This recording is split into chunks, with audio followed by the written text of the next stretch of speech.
Today, we're going to dive into one of the most direct and, honestly, powerful lessons from A Course in Miracles, and that's Lesson 298.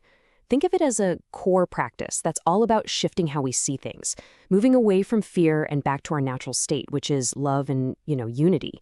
It's a super simple idea, but trust me, it's profound. So let's get into what it really means. I mean, we've all been there, right? Even if you're a dedicated student of the course, that feeling of separation can just creep in, that little voice that says you're apart from everything instead of a part of it. It's such a fundamental human thing, and it's exactly what this lesson is here to help us heal. So let's talk about the problem, this feeling of separation. Where does it even come from? Well, according to the course, here's the kicker. It's not actually real. It's an illusion. The whole issue this lesson tackles is the perception of being separate, that ego-driven belief that we're all just these isolated little islands in a big, scary world. This really breaks it down, doesn't it? It's like we're looking at two totally different ways to see our world. On one side, you've got the ego's whole story, which is built on separation and fear. But on the other side, you have the truth, a world based on unity and love. And what the course teaches is that we actually have the power to choose which one we live in. We can literally, consciously, shift our whole mindset from conflict to healing. Okay, that's the big question, right? If we feel stuck over there in that illusion of being disconnected, how in the world do we get back to the truth of oneness? Well, the answer is surprisingly simple, but it is incredibly powerful. So here's the solution, and the good news is, it's not some complicated ritual or this huge doctrine you have to memorize. It's just a simple, powerful declaration of love. It's a way to realign our thoughts with who we really are.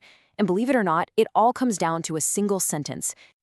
So, Lesson 298. It's a central practice in the workbook for a reason.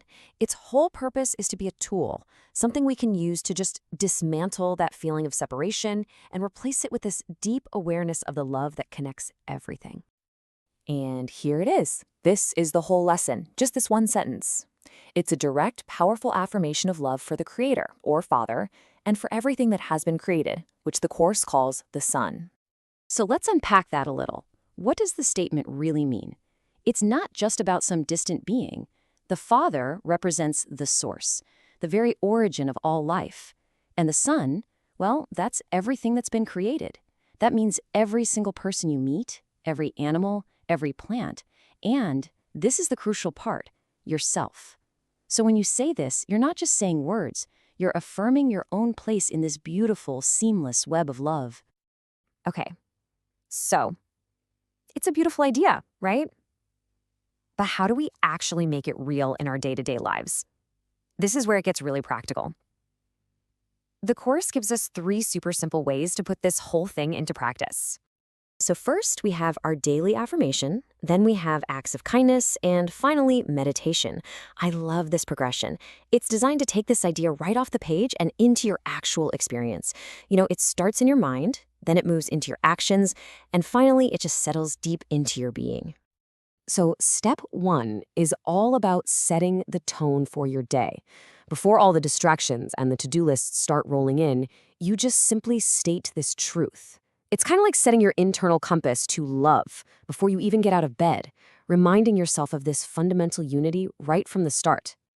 Next up, you put that intention into action, and this is where these huge spiritual ideas connect to our simple everyday lives. It's not about grand gestures. We're talking about holding a door open, offering a genuine compliment, or just really listening to someone. Every little act becomes this physical expression of the truth that you and that other person, you're one.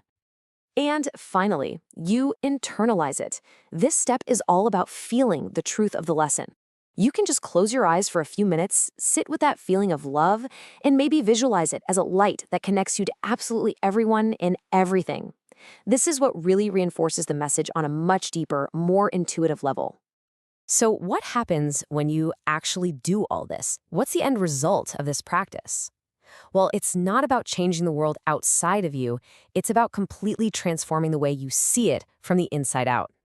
And here's the ultimate payoff. Through these simple practices, that illusion of separation we talked about at the beginning, it just starts to dissolve. Fear gives way to love. conflict gives way to peace. You genuinely start to see the world not as a bunch of separate people competing with each other, but as one unified, beautiful expression of love. And that brings us to the end, and to a question that I really want you to take with you. Seriously, think about this. If you were to truly, deeply accept this idea that you are one with all of creation, how would that change the way you see your family, your coworkers, even the challenges you face every day? What do you think might shift if love, instead of fear, became your default setting?